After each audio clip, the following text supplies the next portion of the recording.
বাংলাদেশের মেয়েদেরও আশা আছে যে তারা অলিম্পিকে যাবে এবং পদক নিয়ে আসবে। নিজের একটা মনোবল দরকার যে আমরা পারবো, শুধু বাইরের দেশের মেয়ে না, বাংলাদেশের মেয়েরাও জয় করতে পারে। এই বিশ্বাস আপনার আছে? অবশ্যই আছে। বুক ভরা বিশ্বাস, নীল জলে ওরা ঢেউ তুলে মন কাটতে চায় সবার। খেলাপ্রিয় প্রধানমন্ত্রীর দারুণ উদ্যোগ নতুন কুড়ি স্পোর্টস। এই পদক্ষেপ ক্রীড়াঙ্গনকে করবে মজবুত, আন্তর্জাতিক পর্যায় থেকে মিলবে আরও বড় বড় সাফল্য।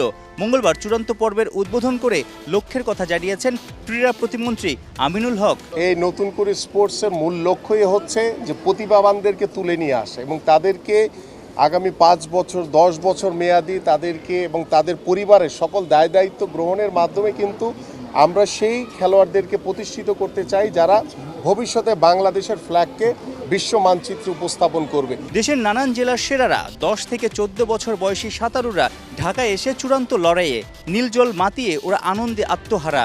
বড় স্বপ্ন বুনেছেন, প্রতিমন্ত্রীর কাছে চান সহযোগিতা। আমি 50 মিটার ফ্রিস্টাইলে 28 সেকেন্ড 30 মাইক্রো পয়েন্ট সময় নিয়ে গোল্ড পাইছি। গোল পেয়ে কেমন লাগছে? অনেক ভালো লাগতেছে যে আমি এই জায়গায় গোল্ড পাইছি নতুন করিতে। অনেক প্রতিমন্ত্রী কি বলেছে? প্রতিমন্ত্রী বলেছে কনগ্রাচুলেশন, আমি বলছি ধন্যবাদ। ঠিক আছে, আর কোনো আশা দিয়েছে?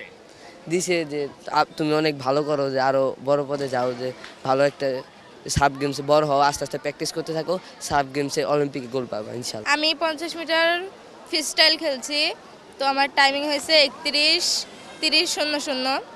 তো আমার ফার্স্ট হয়েছে, আমি খুব ভালো লাগছে। আমার চাওয়া হলো যেন আমরা একটা ন্যাশনাল ক্যাম্পে চান্স পাই। তো ওইখানে প্র্যাকটিস করলে আমাদের হয়তো বড় বড় কোচরা প্র্যাকটিস করাবে, তো তাদের হাত দিয়ে আমরা অনেক বড় জায়গায় পৌঁছাতে পারবো। এটা আমাদের প্রধানমন্ত্রীর কাছে মানে আশা।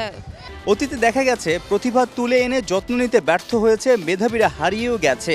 নতুন সরকার নতুন কুড়ির প্রতিভাবানদের নিয়ে কি ছক আঁকছে?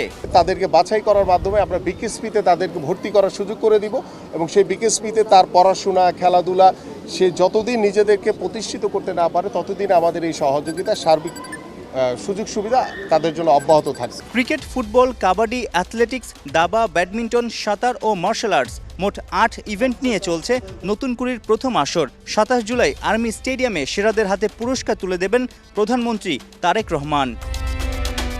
সাইফুল রূপক, 71।